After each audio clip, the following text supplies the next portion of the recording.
Welcome, everyone, to True Crime Paranormal. This is TCP. Join us in the true crime reality.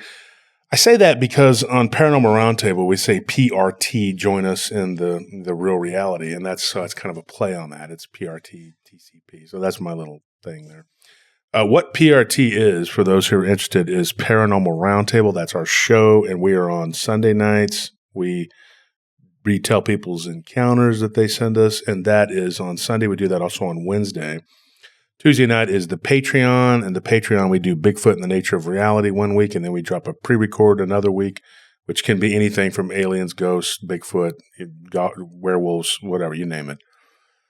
And then on Thursday, we have a show that's members only. Now, that's definitely something different from the Patreon. Patreon is on Patreon. Members only is for YouTube members only. It's a $5 deal. Not like the Patreon, which is $10, $20, $30, $40, $50 tier. And you may say, well, why do you pay $10, $20, $30, $40, $50 an episode? Yeah, well, you get a swag bag. You get a merch crate, essentially. And it's full of whatever the tier you're on. After 2 months, you get a swag bag.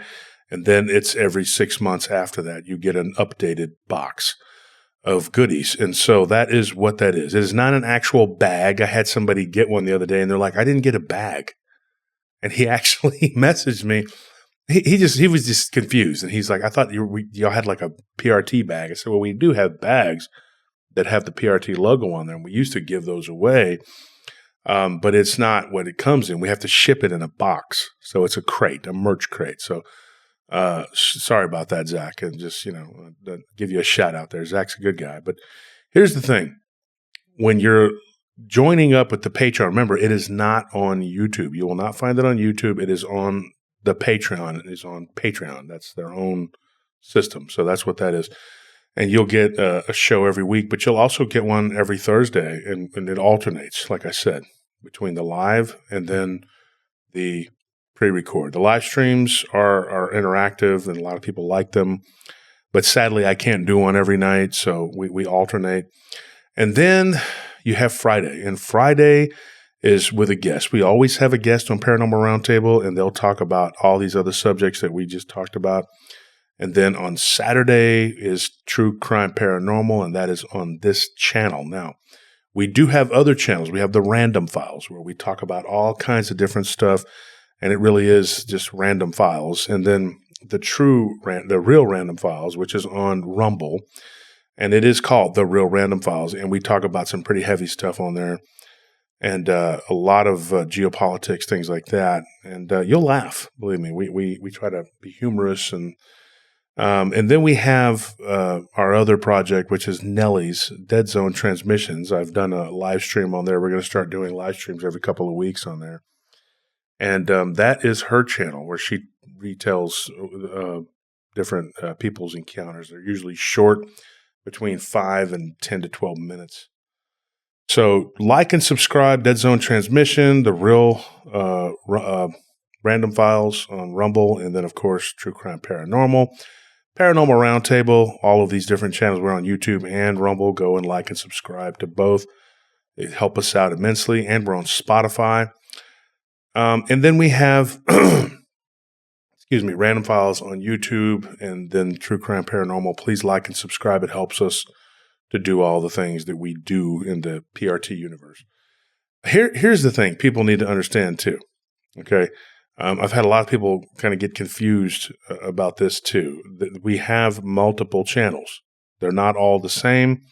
They cover different aspects, and it helps to like and subscribe to all of them, if you would. So please do that, and we appreciate it. Thank you.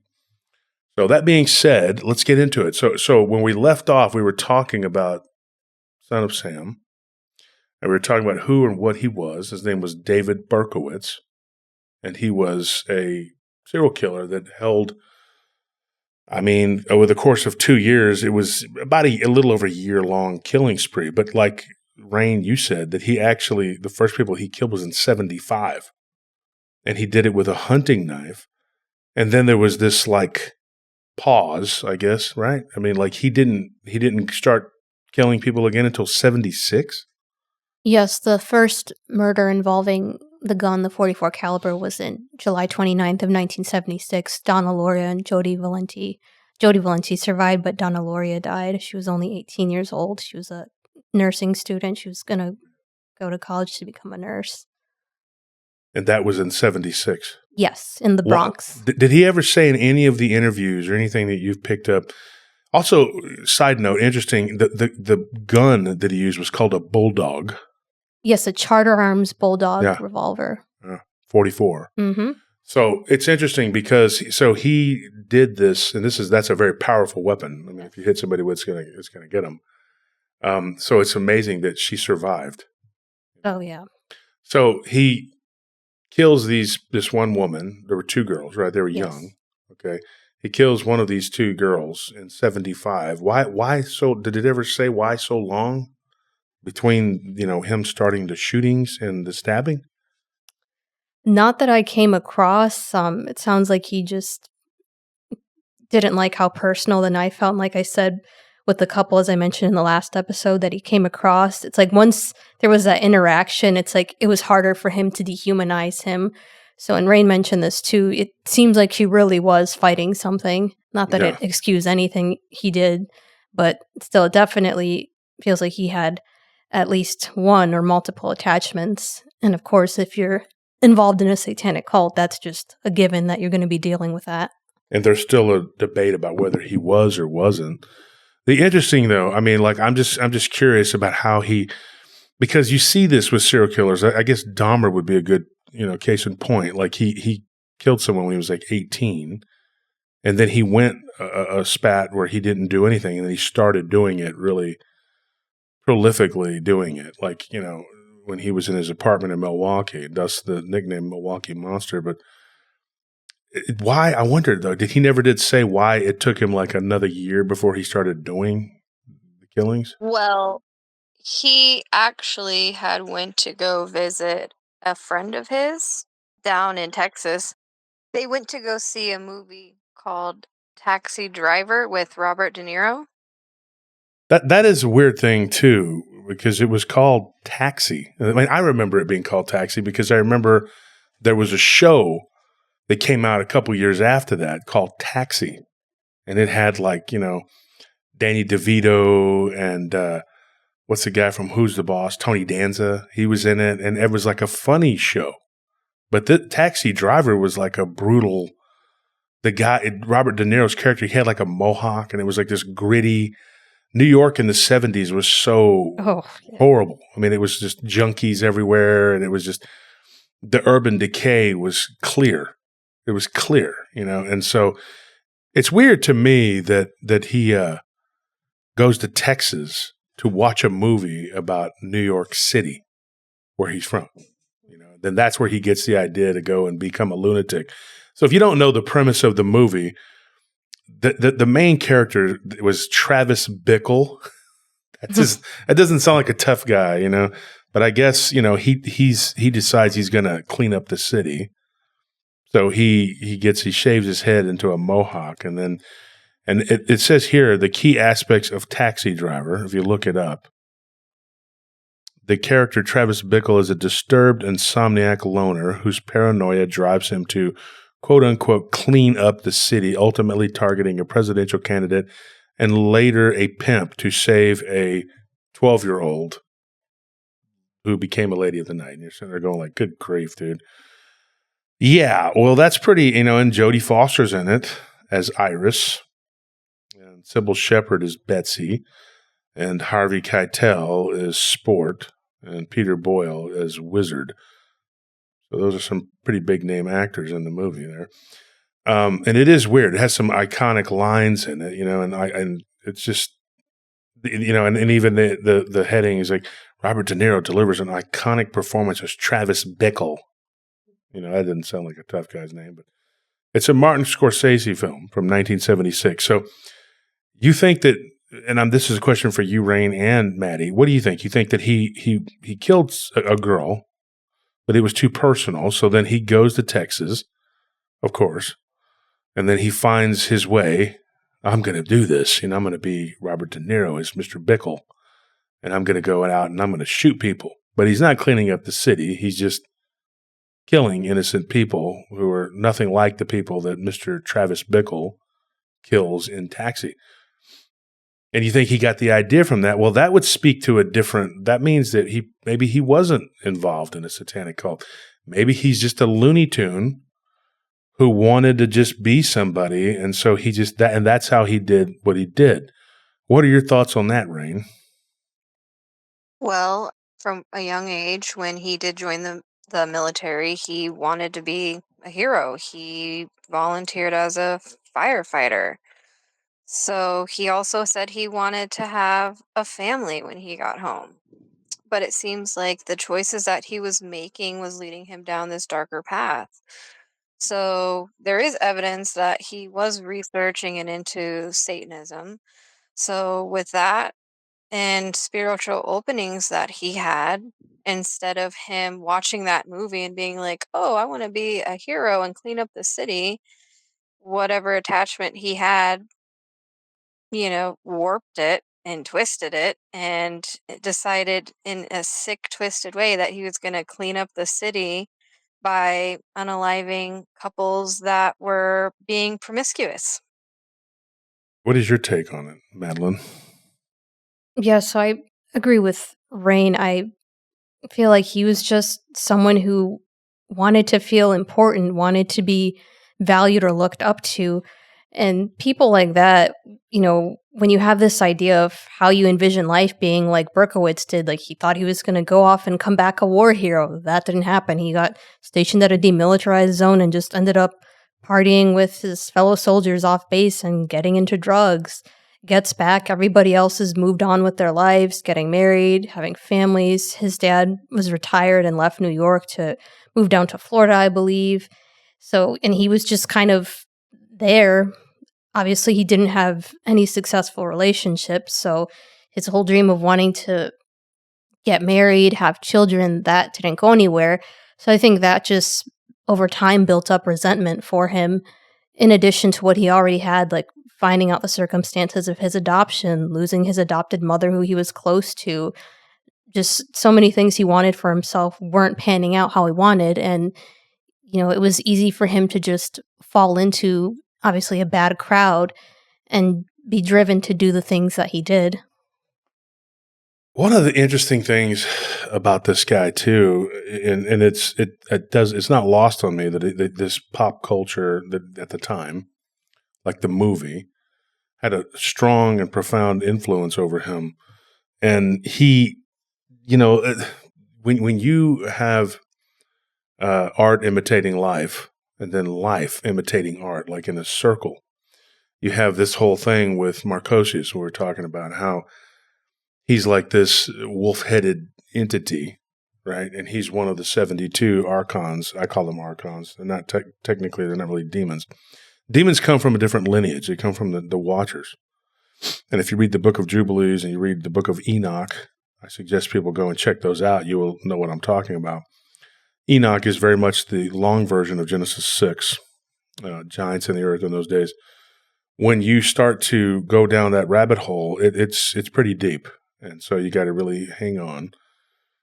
And one of the things I've read about Marchosias is interesting. He actually is said to be, and this is me speaking from memory, I remember reading about him, he's said to be like not good-natured, in this, but he's truthful in the sense that if you deal with him, he'll give you truth, right? And he's actually one of the demons or archons or whatever that people will seek out because he's a very strong warrior. He's like very powerful, like he's a fighter, and he's called a fighter, and he's got a wolf's head. Now he's often confused with Amun, which is another entity because they both can at different times have a snake-like body with a wolf head with wings. So I think they're cut from the same cloth. But this guy, he is the 35th demon in the Ars Goetia, of the 72. And when he was captured by Solomon, and this I'm bringing this up because if you look it up, you'll see connections in fiction between David Berkowitz and this particular entity. especially because it was a black German Shepherd dog that was supposedly telling him all these things, right? So if you go back and you look at this, and it's really crazy, like, and there's a whole pop culture thing around him too. But he's a great and mighty Marquis of Hell, supposedly, and he has 30 legions. Now, like I've said before, that's times 6,000. That's 180,000 soldiers, which are, to me, and I've explained this on PRT, they are like fractals of the Archon, like splintered off pieces of himself. And that's what I believe they are. That's why you don't find their names anywhere. Because, you would think that one or two would make their name and be known as, oh, he served under Marchosias, but I think Marchosias is like a name for the house. And they don't really have their own, whatever, autonomy. But he's depicted as a wolf or a griffin with wings, or a wolf with griffin wings. And he could spew fire from his mouth. And he actually, when he was captured by Solomon, he told King Solomon that after 1,200 years, very specifically, right, I might add, he says after 1,200 years, he's going to return to heaven. And he's going to go back to the seventh throne. What the seventh throne is one of the lower thrones, like there's 7, 8, 9, 10, 11, whatever. And so I guess that's where he served. And according to the tradition, he served the angelic order of dominations or dominions. You can go, and I'm not going to get into a whole thing of what that is. But he was kind of on this like planning committee, That's kind of making it light of it. That's not really what it was, but it was kind of like they were the ones that were overseeing, and making sure that people and angels, lesser angels, followed the commandments and words of God, and they planned things and did things and whatever. And so his companions or his cohorts, the other archons, believe him to be fooled or deceived into thinking that he can make amends with God and go back. So he's an interesting figure in a way that he's conflicted. Like he's evil in the way that he deals with evil beings because he's one of them, because he rebelled. He went along with the rebellion, which he shouldn't have. But he believes that he can be forgiven and return to God's grace. And his companions or cohorts are like, no, that's not going to happen. And he's not the only one that's considered to have like a good nature, but you still got to remember when there's groups like armed camps facing one another, there might be some in that camp that are conflicted. There might be some that don't necessarily agree with the cause completely, but they still wear that uniform and they're still considered the enemy. And oftentimes in groups there will be enemies within, conflicts within, but they still face the enemy without, like, when they come together. So I think it's interesting, though, that Berkowitz, he goes and he does these heinous things, these horrible things. And then later on, years later, he's like repentant about it and he feels bad. And he somehow thinks, oh, I'm just, I'm going to be forgiven or what. I don't know. What does he think? Did he convert to Christianity? Yes. So in the 80s, he converted to Christianity. And this would have been after his interview with Maury Terry, like 16 years after his arrest and imprisonment. And what he's basically been doing is just preaching to other people. And he's written letters to people warning them of the dangers of getting into the occult and whatnot. And I know there was a pastor who at first, I can't remember his name, who would go around to prisons, preaching to inmates.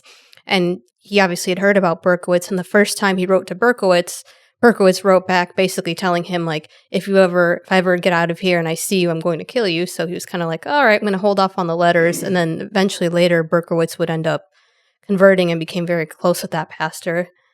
So, interestingly enough, even, some of the victims' families believe his conversion to Christianity to be sincere. And with the investigative work that Maury Terry did just for years after that, they were even convinced that he wasn't operating alone either. And they just felt like a lot of things were overlooked. Yeah, and it's interesting, too, in pop culture here, guys, it says, in James Blish's apocalyptic novel Black Easter, the black magician Theron Ware, which a Theron is, it's weird, demonstrates his powers to skeptical arms dealer Baines by performing a sending of Marchosias to cause the suicide by prison of an eminent physicist. The goetic ceremony of evocation is described with a vividness and a meticulous attention to detail unusual in a work of fiction. And it also says here, this is about the pop culture stuff. It says Marchosias appears in the Legends of Tomorrow Season 5, Ship Broken, where he is a hellhound that was previously the dog of famed serial killer Son of Sam. That is interesting right there. And then it says here, in Wolf's Curse by Kelly Armstrong, I guess that's a book. I don't know what this is. It says, a demon claiming to be Marchosias appears with her hell beast, says her, okay, like it's a she, and she claims to be the creator of werewolves. That's weird. And we know now, of course, that some of these cults, they are vampiric and shapeshifters, and they shapeshift into birds and wolves and all kinds of stuff, right? But it says here that she's the creator of werewolves. This is said by a werewolf to be one of many legends as to their creation, and that he doesn't know or care if the demon is actually Marchosias. That's really interesting. Wow. And then there's other versions of this dude, like there's Chinese and there's Japanese. That's really crazy. That's weird. And now Japanese, because there is works of fiction, like in Gundam Wing, they actually mention Marchosias, just like they mentioned Barbatos. And that is a Japanese work of fiction. But there's also the Kitsune, the legends of the Kitsune. And they are known to talk to and deceive people. And it's funny because Berkowitz was in Japan. I think that's weird. Japan is also known to have more cults than any other country on earth, at least at that time. 70s and 80s was like every one of them had a cult. It was kind of like Life of Brian, where there were all these messiahs. You know, it's like everybody had a cult, you know. It's like, what is your cult? Well, there's only 3 of us right now, but we're going to get it. It's going to work out. We eat Spam on certain days, and, you know, that's pretty much it. It's just a weird thing. Like, you start to see these different, like, like how the different nails were being driven into this guy, piece by piece by piece. And now, didn't you say, Madeline, that he was, like, he said that he was into a cult? Like, now what was it that who was he worshiping? So in an interview, he talked about a few different deities, and one thing that stood out to me, he said, yeah, we would do rituals in the woods, and we would worship Satan, Lucifer, Moloch, which I thought it was interesting that he said Satan and Lucifer, like, as 2 separate entities, because I feel like people often interchange them as the same, but the way he described them, it was as if he was speaking about them separately. So that just kind of caught my eye when I was listening to his interview. Well, Lucifer, here's the thing I know about that, and I can get into that for a second here. Then we can get into some of these. We can go step by step into the killings of what he did. One of the things about Lucifer is, okay, if you know anything about, and this is an analogy, oftentimes Julius Caesar is known as the first emperor of Rome, but he was never the official emperor of Rome. The first emperor of Rome was actually Augustus. After he avenged Caesar's death, I mean, Caesar was murdered in the Senate by a bunch of cowards, of course. And then later, you know, he was betrayed, and it was Brutus was known as the betrayer. And then Jesus was betrayed by Judas. So it's always Brutus, Judas, you know, almost interchangeable. But if you look at that and the analogy, Lucifer would have been the first of the Shaitan, or Satans, because it's a title and it's also a race of beings. And so he was supposedly imprisoned, and his imprisonment, in my opinion, I think it came at the hands of the fallen when they came, the 200 Watchers. They had a war with these 72 archons that were here in their legions, so they fought. And Lucifer, being the leader of the rebellion, he was imprisoned on Saturn. And if you ever listen to the sounds of Saturn, it's quite creepy, quite eerie. And so, for my money, I think that's who he was. So he would be considered the first of the Satans, but he really wasn't Satan. Like, the ones that came after him and the ones that were below him were Shaitan. they were considered the rebellious. And so when you're dealing with one of them, it could be like their legions, but then the order of the Shaitan, I think it went further, and it was even the Nephilim, the Naphal, and the Nephidim, the Aliud. Those all came from the different generations from the fallen, which would have been to me, like the gods and the demigods of the ancient times. Because in Genesis 6, it talks about giants in the earth in those days and mighty men of renown, their children, right? So they also could fall under the order of Shaitan because it became like a title, like you're a Satan, you're a Shaitan, you're a bad guy, you're the adversary. So when he talks about worshiping Satan, he's probably not talking about Lucifer directly. He's talking about another entity and different Shaitans. But then he mentions Moloch specifically, which in our time, he has been one of the worst offenders. From the time of the Israelites up until now, he has been like he's a Canaanite god who demands child sacrifice. And what this guy was doing was going around and fulfilling that. So maybe he was with a cult. Maybe there were others involved, because if I remember correctly, there were different descriptions of him. Yes, so that was another reason why people did support the idea that there was more than one person involved, because some witness descriptions were just so far off of what Berkowitz actually looked like. And one investigator who was interviewed said, yes, it's not uncommon for witnesses to get a description not entirely right, but within a certain range.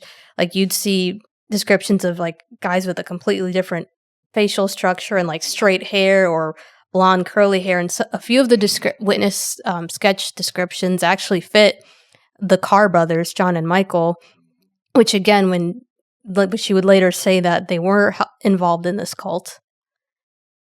What are your thoughts on that, Rain? When I was thinking about that particular question, when I was researching this case, my thoughts were, it's not uncommon for people to see a crime and have 3 different stories, or a car accident, and have one person say, "Oh, it was this car's fault," and then the other one say, "Oh, it was that car's fault," and then a third person come in and say, "There was another car." And so it's not uncommon for people to remember things differently than, you know, how it actually happened. They always say, "Oh, there's the truth, then there's his story and their story and somewhere in between." So you have to remember it was at night when these crimes happened. It was dark. It was, you know, he would come up on them out of nowhere most of the time. So the glimpses that these people were seeing him were for seconds at best sometimes. And then if you want to add like the spiritual aspect of it too, some of these entities shapeshift. So was he appearing to these people to look like other people? So that way that he could keep continuing to do these unalivings? I don't know. In each case, like I'm not saying each case, but each attack, it seemed like there was a different description. I mean, in one of them, I remember years ago watching a documentary, and it was like he was wearing a wig or something. Like it was so different. Maybe, and it is the son of Sam, so you would have to be, I guess, pretty crazy if you're just to go, "Oh, my neighbor's dog told me to do this, and my neighbor's the son of Sam." You know what I mean? And their dad's name was Sam, right? And so, God, that's such a weird thing. It makes me think that maybe there was others involved. But he has since then, hasn't he recanted that? And he said something that, he didn't. The issue was he did kind of change his story around a lot. He did seem to stick by John and Michael Carr being involved, and his, again, as I said, his whole thing with being comfortable sharing was because they already passed away, and even the father, Samuel Carr, died that same year as well, but due to illness. I just thought that was very strange.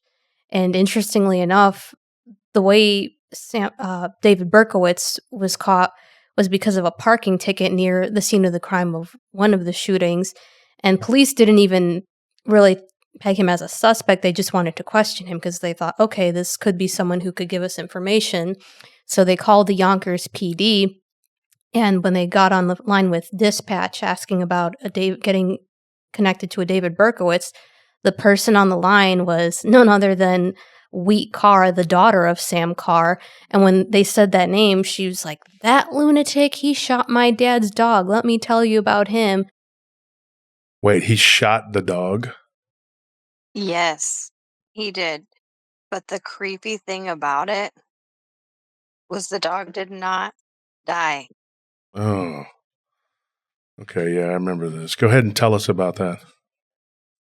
So whenever his last interview that I saw of him, the most recent one, he's older now.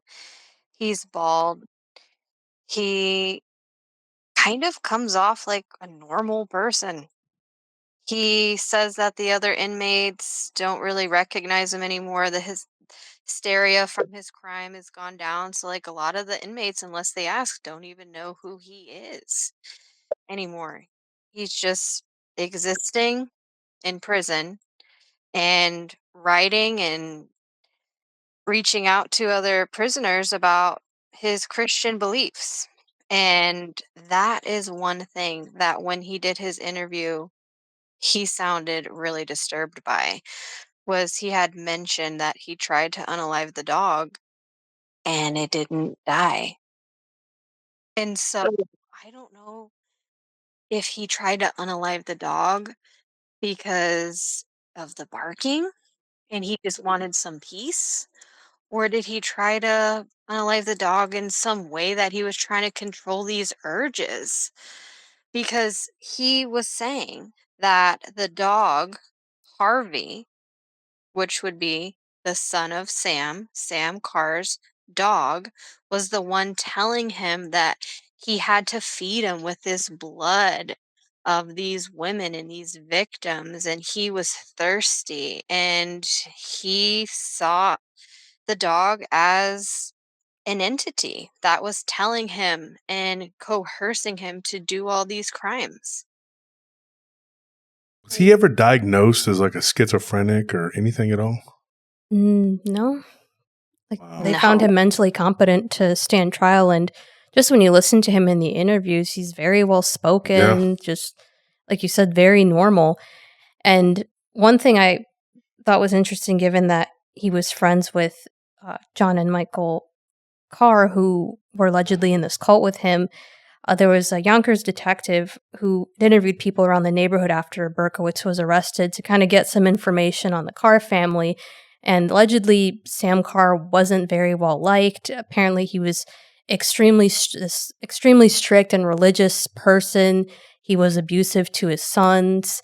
And for me, from what I've noticed, is that it seems like people that get into these satanic cults are often raised in, ironically, in these very religious, very strict homes. And Yeah, they can go the other way. yes, exactly. So it could make sense that if they befriended Berkowitz, it could have also been a way of, him getting back at, Sam Carr on behalf of his friends, or maybe they, pressured him to do it. I think Berkowitz may have just been kind of the fall guy for whatever it was he was a part of.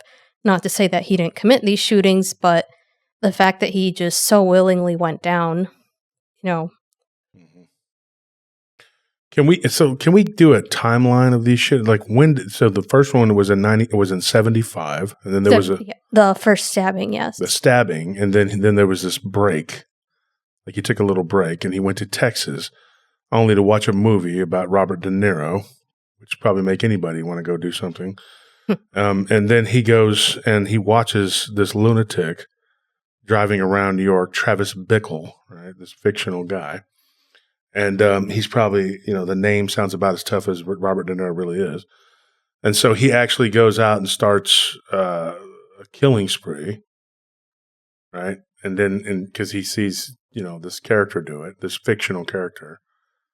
And then he comes back, but supposedly he's a part of a satanic order. So maybe he came up with the idea of, hey, let's kill them like this.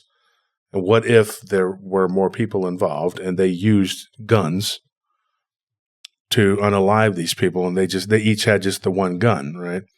Because contrary to popular belief, not everybody was just running around with guns back then. It wasn't as common as it is now. And it's always been illegal, right? But I mean, in certain places. But it's really prevalent in our society, the violence. And New York City was a very violent place at that time. A lot of murders. It's way tamer now than what it was. And so he does these things. He goes out and he kills these people. But let's get a timeline, starting with the first of the murders after the 1975 stabbing. Yes, so the first one was July 29th, 1976. That happened in the Bronx. That was with Donna Loria and Jody Valenti in front of Donna Loria's house. Jody survived, but Donna didn't. Then we have... What were they doing? They were just walking home from the movies. They were in front of her house, and that's when Berkowitz, the shooter, asked them for directions and just opened fire on them on her doorstep. But they weren't sitting in a car, and it wasn't a couple. So they were like, the thing about him being, well, I was trying to stop them from making another me. These are just two girls. They were just walking. Yes. He might have, because he would drive around all night looking for the perfect victim.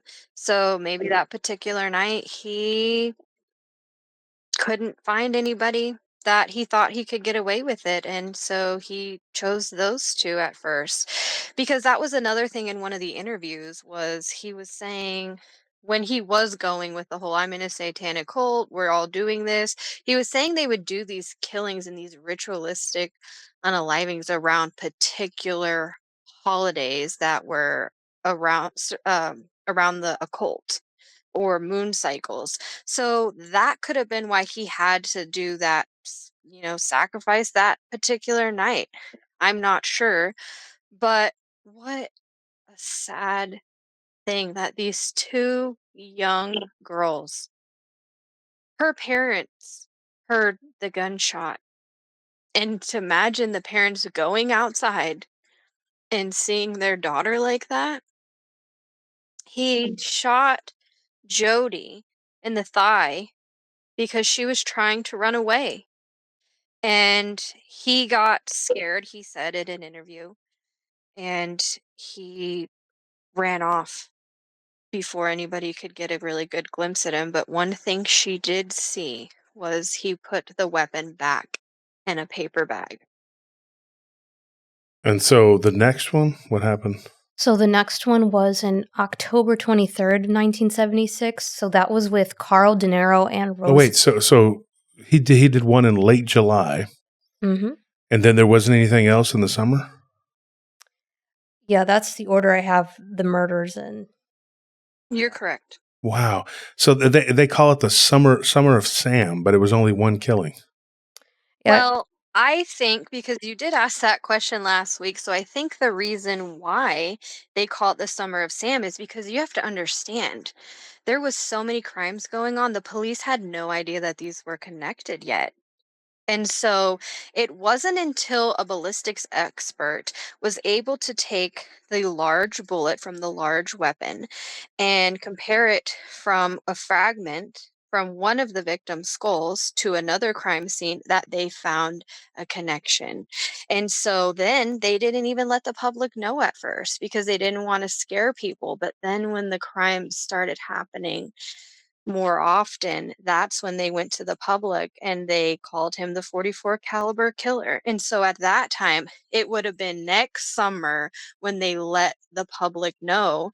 And so the Summer of Sam was in reference to this mass hysteria and terrorism of the city, that they were all in a frenzy. So it wasn't this particular summer was the Summer of Sam, but it was the next summer when everybody was just so horrified to even go outside at night. And so the Summer of Sam technically would have been in 77. Yes. Ah, okay. And then it was after he'd already, unalived these women and the dark hair and all that. Okay. All right. Yes, so the next shooting took place, like I said, October 23rd, 1976. That was with Carl De Niro and Rosemary Keenan. They both survived. Did you say De Niro? De Niro. Like Robert De Niro? Carl De Niro. De Niro. Wow. And see, there's another weird synchronicity there. Go ahead. Yep. Yeah. So they both were at a bar. They were in Rosemary's car. And funny enough, Carl actually had long hair and Rosemary had short hair. And that's why Carl De Niro believes he was shot in the head. He survived. He ended up getting a metal plate. But he thinks that he may have been mistaken for the female because, nighttime, he just saw long hair, and he was the one that took the bullet to the head, and thankfully he survived. From a 44. I think it had grazed his head because wow. He said he heard the shot. He said, I thought the car exploded because, again, it's a 44, and he's yelling at Rosemary saying, drive, drive. And I guess when he comes to in the hospital, the police are talking to him and they say, do you want us to call your parents? And he said, oh, no, don't worry. As long as I'm home before 7, my parents won't even know I went out. And they're like, son, you're not going anywhere. You were just shot in the head. Like, he didn't even realize what had happened. Yeah, they were in their 20s, a young couple. Can you imagine, your first love? How vulnerable you felt, how excited you were just to get some alone time with them and talk and, the butterflies and all that. And just to be sitting there in such bliss and just so excited about life. And to think that this predator just came up on them out of nowhere and just shot. And so he ends up in the hospital, and so they were victims, but they didn't die. No, they both survived. Survived, yeah. So the next shootings?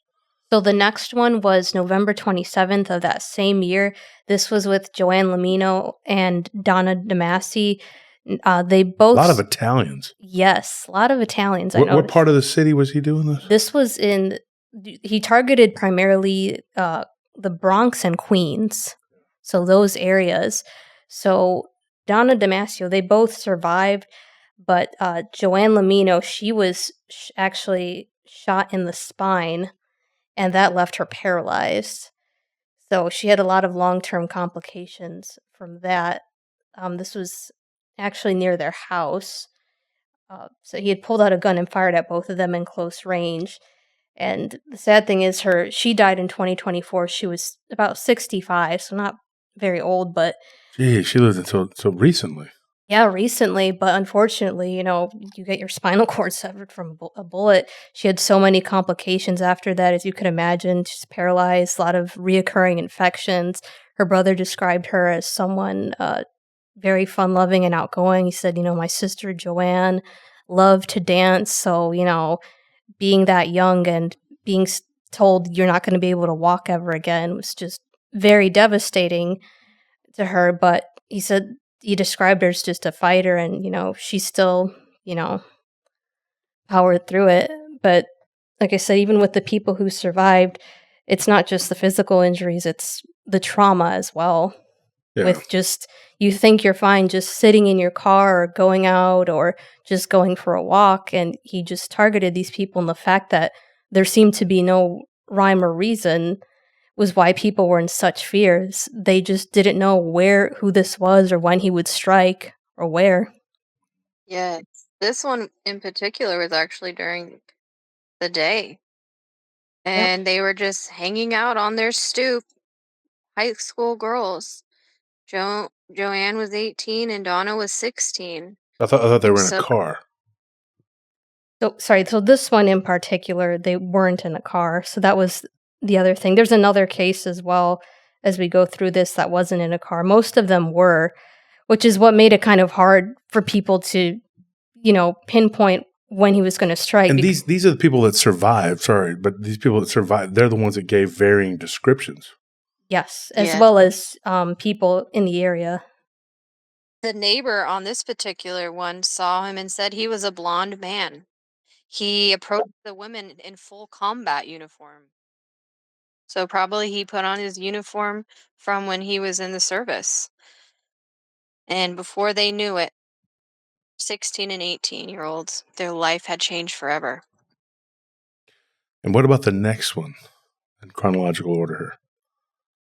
So the next one would have been January 30th of 1977. This was Christine Freund. She was in the car with her fiance. She was 26. Her fiance, John Deal, was 30. He survived. She died later in the hospital from her injuries. And they were, talking about their wedding plans, their future together. And like I said, she died from the wound. So just very sad. Another couple, once again, just sitting in their car, planning their future together, and her life was just cut short. So sad. Yeah. John remembers trying to drive off, and he did. He started driving off, and he looked over, and he thought, since he wasn't shot, that it missed him. He thought that Christine was okay, and he just remembers looking over and seeing her. She was shot twice and unalived, and he just remembers screaming her name. Yeah, they had a televised interview with him, and it was just, I think that's just what made it even more impactful during that time. And even going back and watching it, is that you're seeing, these people in real time describing what happened to them, and not just them, but their parents. And it's very emotional, because these were, people in the prime of their lives, just starting out and, having fun, or just trying to figure things out, and just having their life just snuffed out like that. It's just very tragic, especially when, you're seeing it. It's not like reading about it in the paper. It doesn't have the same effect. I think that's just what made this, case what it was during that time. Was it's not just reading about it, it's seeing it and seeing the way people are reacting. Yeah. They did a good job, the media, recording all of this. And after this particular crime, this is when the police decided to tell the public that they believed that these crimes were linked. So going into the next one was with Virginia Voskerichen. This was in March 8th of 1977. This one, she wasn't in a car. She was actually, walking home from college. She was studying to be a doctor, and that's when Berkowitz had approached her and just shot her right in the face. And at the last second, in an interview, he said she was only 19 years old. Berkowitz said that at the last second, when he was pulling out his gun, she saw that he had a gun, and she put up her textbooks in front of her face just out of instinct to protect herself. Obviously, she passed away from the injuries, but right then and there. But it was very tragic, and this took place in the Queens as well. And it was a relatively nice area, which just shook people. Like I said, it just seemed that there was no rhyme or reason for this. People just couldn't understand. It's like you're not safe in your car, you're not safe walking anywhere, and people were just in a panic. Yes. This is the case where, because she held up her textbook, that when they did the autopsy, they were able to get the bullet in a condition where they could match it with, the ballistics expert was able to match it with the other crimes. And this is the one where it kind of did him in, huh? This is where the media had came out and decided to call him the 44 caliber killer. Yes. So going into the next one, this was where the first son of Sam letter would be sent to the NYPD captain. This was the murder of Valentina Siriani and Alexander Isu. So it was in April 17th of 1977, took place in the Bronx. They were both unalived, sitting in a parked car near Isu's home. They were a couple, they'd been dating since high school, both died at the scene. And this was where the letter addressed to Captain Joseph Borelli at the time, where he introduces himself as the son of Sam, it's like he wanted to take control of the narrative. He didn't like the 44 caliber killer, and that it gave him this the dark kind of character that he wanted to play, and that's kind of where the game of cat and mouse began, was with this particular unaliving. How many letters were there? Altogether, Rain, do you have that number? No, because some of the letters they had found in his house afterwards, and they didn't really release him to the public. They also found letters in his car when he was arrested. So he wrote letters to reporters. He wrote letters to police officers, and sometimes the letters never even came up until later where people found them. Um, in this particular case, though, he left the letter at the crime scene, and it was kind of what he said was a colder evening. And so when he unalived what their friends would call him, Alex and Val, he just threw the letter down next to the vehicle. And that's how the police found it. But it was addressed to the police captain. There was one in particular that he knew was in charge of his case, and that's who he addressed it to. Now, when I read this letter, though, this is the one that really stuck out to me. Not only because it was the first one, but I want you to remember back to last week when we talked about how him growing up, he was a very smart, intelligent man in school, etc. It was boring for him because he was so intelligent. Okay, so I'm going to go ahead and I'm going to read you this letter. I am deeply hurt by your calling me a women hater. I am not. But I am a monster. I am the son of Sam. I am a little brat. When Father Sam gets drunk, he gets mean. He beats his family. Sometimes he ties me up to the back of the house. Other times, he locks me in the garage. Sam loves to drink blood. Go out and kill, commands Father Sam. Behind our house, some rest, mostly young, raped and slaughtered, their blood drained, just bones now. Papa Sam keeps me locked in the attic too. I can't get out, but I look out. I want to make love to the world. I love people. I don't belong on earth. Return me to Yahoos, to the people of Queens. I love you. And I want to wish all of you a happy Easter. May God bless you in this life and in the next. And for now, I say goodbye and good night. Police, let me haunt you with these words. I'll be back. I'll be back. To be interpreted as bang, bang, bang, bang. Ugh. Yours in murder, Mr. Monster. And you can go ahead, anyone, and look up these letters. When you see his particular handwriting and the way he would slant it, just stuck out to me. Caps. Now, when I was reading the first sentence, did you hear me say women? Yeah, misspelled. But he spelt it WEMON. So, why would he spell it like that? He knows how to spell. He was a very smart, intelligent student.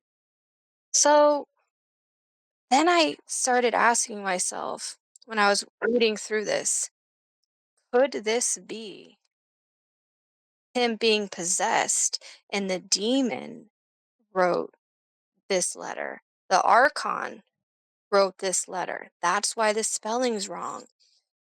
The next part that stood out to me was where he said, I don't belong on earth. Yeah. Return me to Yahoos. He spelled it Yahoos.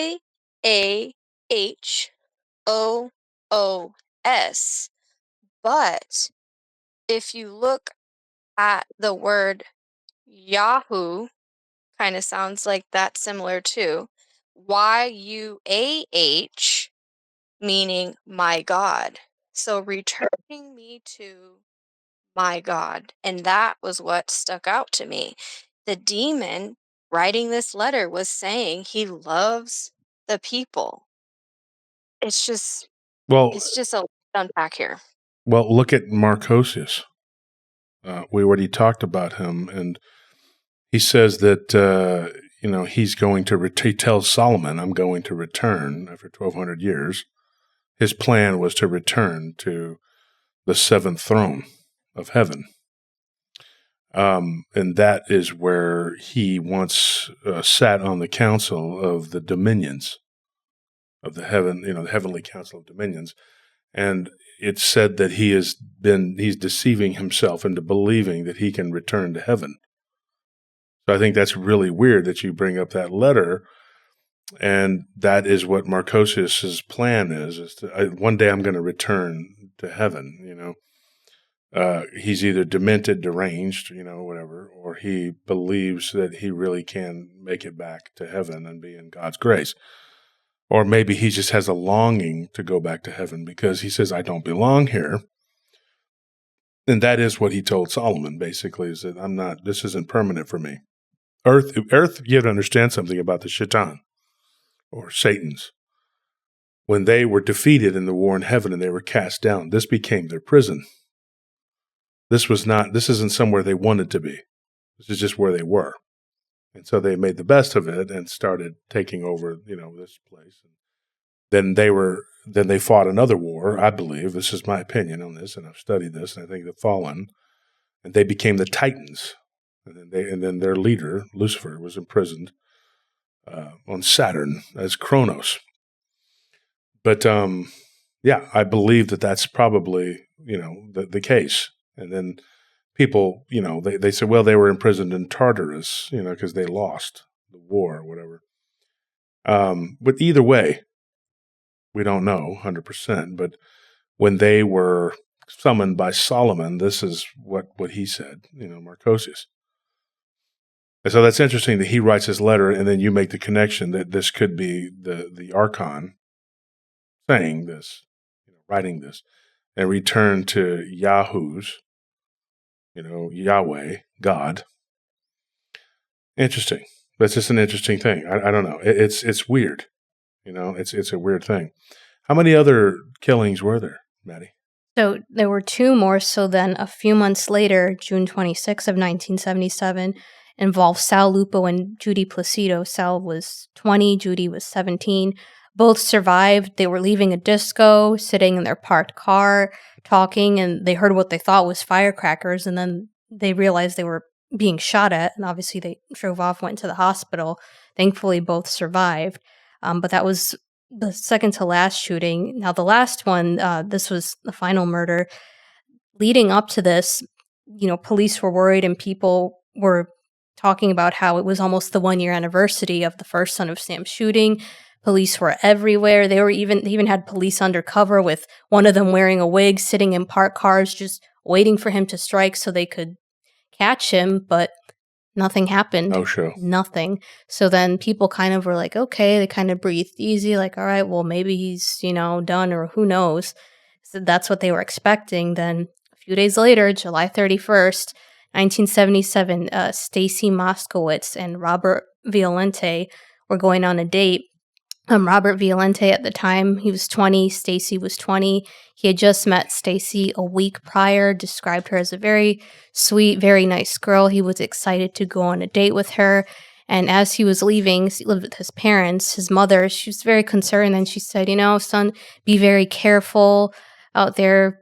And he looked at her and he said, oh, don't worry, Mom, it's okay. I'm going on a date with a blonde. And, his parents told him, stay out of Queens, because that's where a lot of these shootings are taking place. So he's like, don't worry, I won't. I'll stay in Brooklyn. And, after their date, they were sitting in the parked car like a lot of the other victims. And that's when, Berkowitz struck. And what was sad about this was, Robert Valente, he survived. Stacy didn't. She died a few days later in the hospital from her injuries. But Robert Valente, the bullet went through his eye. He was left essentially blind. I think he said he only had 10% usage in his right eye. And I watched the video of his parents in the hospital where they told him, okay, your son survived, but he's going to be blind for the rest of his life. And he said at that time he had he was supposed to have a contract with the modeling company. And one thing that he described, which I thought was so sad, was as they were sitting in the car, Stacy started to feel uneasy. She was like, maybe we should go. And he said, oh, just 5 more minutes. And, one thing he said in a lot of his interviews, he's like, if I just would have gone within that 5 minutes, she would still be here. And he never married, never had children. And this was the last one where they would end up catching Berkowitz because of the parking ticket, as I mentioned earlier, that he caught around the scene of that crime. But yeah, once he was arrested for this, what was very disturbing was in court, he, suddenly kind of just started acting very erratic, and Robert Violente was in there. He started screaming, Stacy Moskowitz was a whore, and I'd kill her again. I'd kill all of you. And obviously it was upsetting. Robert Valente got up and started screaming at him, you creep, you deserve to rot in hell. And it was just this insane outburst. And one person who was there described it as just his face changing, and just it was like watching evil. And I had never seen like footage of that courtroom, which I think would have been interesting to see, but they just described him as just completely changing and acting erratic, where at least 5 police officers had to like wrangle him in. I mean, and he wasn't the super small guy, but he wasn't very big either. And I think it's always something to take note of when you hear people describing how you hear with these serial killers, how their faces change. And it's like just this evil darkness that kind of takes over. There's a picture of Bundy, a very famous picture, where he looks like a reptilian. It always kind of struck me as odd, and it's always stuck with me. And, here's another weird thing. The majority of the victims were Italian. Moskowitz, obviously that's a Jewish name, so she was with an Italian man, and it seemed to really anger him, Berkowitz, who was Jewish. And he said, she's a whore, or, whatever. He picked her out in particular. What's interesting, though, is like he was almost guided by something. And it's interesting, too, that the Second Temple was destroyed by the Romans, and ever since then, there is still a subsect of people from Israel who claim that they are still in a war with Rome. And there is an anger and a hatred toward the Roman people for destroying the temple. Titus, the general, he did. And Josephus, he chronicles that and this hatred. And so there is, certain people that say that Jesus was actually part Roman, and then he didn't help them destroy the Romans, so he's no good and whatever. And even the prime minister, of Israel, Bibi Netanyahu, claimed that he's fighting Rome. And that's really weird. That's a weird thing, right? You have all these European kingdoms that were spawned off from the Roman Empire that were Christian. And the Christianity was really spread through the Roman, way. And it's interesting. Like, now you have all this weird stuff where Putin is saying, he's the Orthodox Church, and that is the Eastern Roman Empire, Orthodox, and the Catholic is the Western Roman Empire. And of course, the stronghold of Orthodoxy is Greece, up into the Balkans and into Russia. And he says, well, we're fighting against the Rothschilds, a very prominent Jewish family. So you have this fight between Rome and Judaism that continues to this day. And it's weird. This was like a microcosm. And most people wouldn't pick up on that, but we are prone to pattern recognition. And I can't help but hear all these Italian names, and they're being slain by a Jewish person who also is a devout and self-proclaimed satanic person, who also says that he is serving Moloch. And of course, a lot of the elites, they claim that Moloch, And of course, in the Old Testament, God is constantly angry with them because they keep worshiping Moloch. So I don't know. That's a weird thing there, kind of a weird synchronicity. But So I guess in conclusion, he got sentenced to how long? With 6 consecutive life sentences, wasn't it? Yes, that's correct. And he's And been denied, I believe he's been denied parole how old is before. he now? He's 72. Yeah. Here's another weird thing about this. And this is a weird Mandela effect. And there was another one that I was listening to you guys talk earlier, and I can't even remember what it was now. I'll probably talk about it on PRT. But there were a few different. Oh, the Taxi. Yes. Okay. So I remember the movie being Taxi. And when Rain said Taxi, I remember that being the movie called was Taxi Driver. Okay. So I don't remember it being called Taxi Driver. I remember it called Taxi. And then the other one of these is that I remember Berkowitz dying in prison of cancer. I absolutely remember him being dead, but I looked it up the other day. No, he's still alive. And so as of this recording, which is, what is this? April of 2026, right? Early April. I'm blown away by that. I was like, okay, he died. I remember him dying. And it was years ago. I remember him dying in prison. But no, he's still sitting there. And so that to me is really odd. That's shocking. That's a weird Mandela effect. But anyways, do you have anything to say in closing, Rain? Or are we going off, or is that it? Yeah, it's just another haunting case. It really is. If anybody wants to continue to keep going down these rabbit holes, look into his letters. You know, see what you pick up on it. There's a couple other letters. Maybe we'll get into another time where I do think he was having some kind of possession at this time. It also kind of reminded me of the Brazilian Exorcist episode. If anybody's heard that on PRT, go check that out, where the woman who was possessed was acting like a dog and people saw her like a dog. And then you think of his outburst in the court. He tried to jump out the window. It's another haunting case. I'm glad he's off the street, but you know, everyone just pay attention to your surroundings, you know? Everybody's got their phone in their face. Even to the point I'll be going to the mall or the grocery store and people will bump into me because they're looking at their phone, not where they're walking. Look at your surroundings. Think of these people who had no idea, who even were probably looking around at their surroundings and this still happened to them. And we The will be son of doing a live stream, and we'll be answering some of the questions from the different cases. And we just hit 1,000 subscribers on the channel, so thank you for that. Yes. So one thing I just want to close with before we go here, I certainly agree that he was definitely under some kind of possession. It was something he did talk about many times in different interviews. And given his courtroom outburst, which was just described to people as just something, just watching evil just unfold in front of them, it makes me think of the Ed Gein case where once he was, locked away in a psychiatric hospital, he was described as a model patient. He didn't have any issues, and you kind of see that with Berkowitz, which it's possible his conversion to Christianity could be sincere, uh, in my opinion. So maybe when he finally did, accept Christ, whatever was on him could have left, and it would explain kind of why he has the he's become essentially a model prisoner.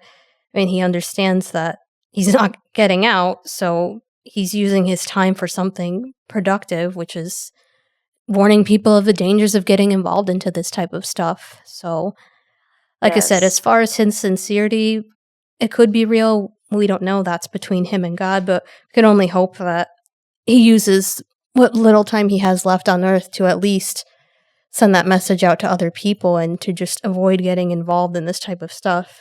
Because regardless The of how you feel, it's not worth any of it. It's a sucker's deal to worship these entities in exchange for whatever power or material things it is that you're chasing. Yes, the names, the dates, they're all connected. And even his name, Berkowitz. Witz, at the ending of his name, means son of.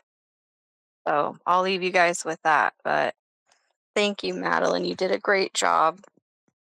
You really nailed it with this case, getting all the facts together. And I hope everyone just keep your eyes open. Yeah. And stay tuned. We have a lot more to come on this channel. We're going to do a lot more. I'm not real sure who the next profile is going to be as of this recording. But yeah, we'll be letting you know. We'll keep you posted and updated. And we're definitely going to be doing a live stream soon. Thank you for helping us to reach 1,000 subs. We appreciate it. Please like and subscribe to all of our other channels. And we'll see you. Good night.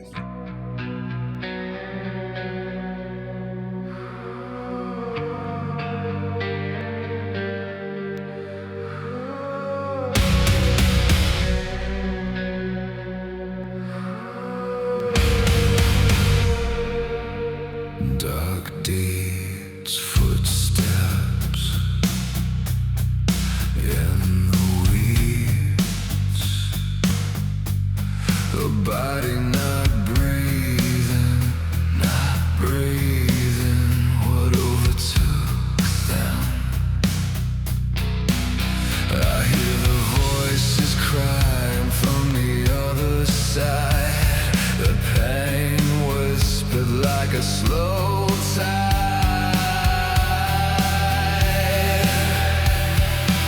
Was it impulse or rehearsal? Did they snap or was it normal?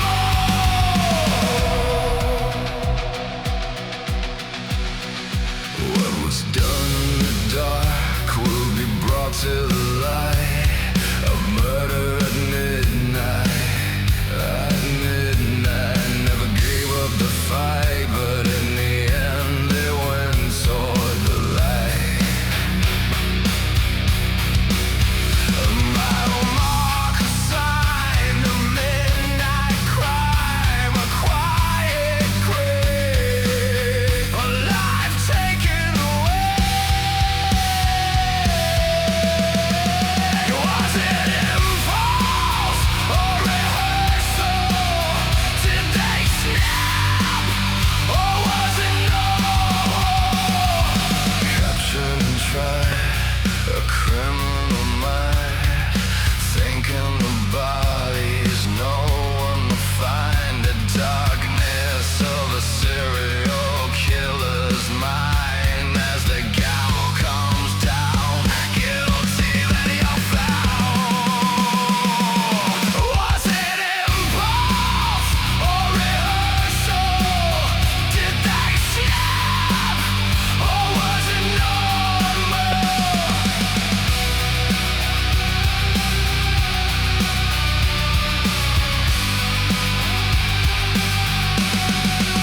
Was it the voices in the heads? Was it the echoes of voices? Was it isolation or a sick infatuation? Was it the monsters that visited the bands? What was it they said? Was it impulse or rehearsal? Did they snap or was it normal? Each one different but always the same. A monster and a game. Was it the thrill of watching life slip away? Or was it cowardly crave? Was it impulse or rehearsal? Did they snap or was it normal?